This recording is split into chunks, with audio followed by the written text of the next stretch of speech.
नमस्कार दोस्तों, स्वागत है आप सभी का हमारे YouTube channel knowledge for you पर। आज के इस वीडियो में बात करने वाले हैं बिहार जीविका में 14 पदों पे जो है काफ़ी शानदार भर्ती निकल कर आ चुकी है और ये 14 पदों का जो है ऑनलाइन आवेदन भी शुरू कर दिया गया है। अभी हम जानेंगे इस भर्ती की पूरी इन्फॉर्मेशन के बारे में कि इस भर्ती के लिए कौन लोग अप्लाई कर सकता है, फॉर्म कैसे भरना है, पूरी इन्फॉर्मेशन मैं आपको यहाँ पे बताने वाला हूँ। वीडियो को आपको लास्ट तक देखना है, सारी इन्फॉर्मेशन को समझना है। देखिए, अभी आप देखेंगे तो ये जीविका का मैंने ऑफिशियल साइट को ओपन कर रखा हुआ है। आप यहाँ पे आ जाएंगे। यहाँ पे आने के बाद से यहाँ देखिए, application are invited for 5 position of domain expert, जो कि आप देख सकते हैं 5 पदों पे वैकेंसी निकाली गई है। कुल पदों की संख्या जो है 14 होगी, यानी 5 अलग अलग पद हैं और इसके लिए यहाँ पे आवेदन इनवाइट किया जाता है। यहाँ से आप अप्लाई करेंगे और यहाँ से डिटेल एडवर्टीजमेंट भी आप यहाँ से डाउनलोड करेंगे। इस पर क्लिक करेंगे। यहाँ आने के बाद से आपको अपना मोबाइल नंबर लिखना है, कैप्चा कोड भरना है, रिक्वेस्ट ओटीपी पे क्लिक करना है। जैसे फ्रेंड्स आप कैप्चा कोड मोबाइल नंबर लिख के सबमिट करेंगे, तुरंत आपके उस मोबाइल नंबर पे ओटीपी चला जाएगा। आप ओटीपी को लिखेंगे और वेरीफाई ओटीपी पे क्लिक करेंगे।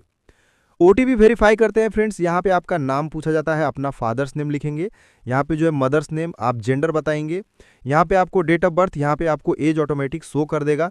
यहाँ मोबाइल नंबर, ईमेल आईडी लिखना है, सेव एंड कंटिन्यू करना है। सेव एंड कंटिन्यू करते हैं फ्रेंड्स, आपका इस प्रकार से जो है डैशबोर्ड खुल जाता है। यहाँ पे जो वैकेंसी आपको दिख रही है, आपको यहाँ पे देखने को मिल जाएगा। तो यहाँ पे जो भी बहाली है वो आपको यहाँ पे देखने को मिल जाता है। यहाँ से आप जो है फॉर्म को अप्लाई करेंगे। अब देखेंगे स्टेट एंकर पर्सन के लिए 3 बहाली है, जिसका लास्ट डेट यहाँ पे दिखाया गया है। बाकी मैंने आपको 5 बहाली बताया, उसके बारे में यहाँ पे आपको देखने को मिल जाएगा। 6, किसी में 1, किसी में 4, किसी में 2 बहाली है और 7 जनवरी 2024 इसका लास्ट डेट है। तो आप जिसके लिए भी फॉर्म भरना चाहते हैं, मान लीजिए आप फॉर्म भरना चाहते हैं कोऑर्डिनेटर्स के लिए, जिसमें 6 बहाली है, तो आप इसके सामने अप्लाई वाले बटन पे क्लिक करेंगे। तो आप इस तरह से जो है देखेंगे और यहाँ पे अप्लाई करेंगे। और जब आप अप्लाई कर देंगे तो यहाँ से आपको प्रिंट मिलेगा, अप्लाइड पोजीशंस का ऑप्शन मिल जाता है। ये करंट ओपनिंग्स यहाँ बगल में मिल जाता है, यहाँ अप्लाइड वाला ऑप्शन मिलता है। तो चलिए हम यहाँ पे जो है कोऑर्डिनेटर्स वाले पे अप्लाई पे क्लिक करते हैं। यहाँ पे आपका कुछ जानकारी ऑलरेडी जो रजिस्ट्रेशन में करते वक्त जानकारी दिया था वो ऑलरेडी फिलअप्ड मिलेगा।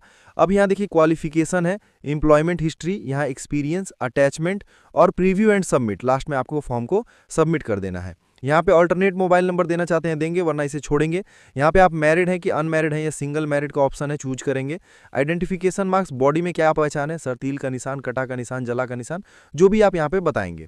यहाँ पे आपको परमानेंट एड्रेस बतानी है, जो भी आपका प्रॉपर एड्रेस बताएंगे। यहाँ पे डोमिसाइल ऑफ बिहार है तो यस करेंगे, नहीं तो नो भी कर सकते हैं। अदर स्टेट वाले भी फॉर्म को भर सकते हैं। तो अपना पूरा एड्रेस लिखेंगे, यहाँ डिस्ट्रिक्ट चूज करेंगे, यहाँ पहले राज्य चूज करेंगे और यहाँ पे आपको यस करने का ऑप्शन आएगा, जिला यहाँ से चुनाव करेंगे। तो इस तरह से, ठीक है ना। अब यहाँ पे नीचे में आपको प्रेजेंट एड्रेस बताना है, फिर यहाँ पे अपना कैटेगरी बताना है, बीसी, ईबीसी, एससी, एसटी, दिव्यांग,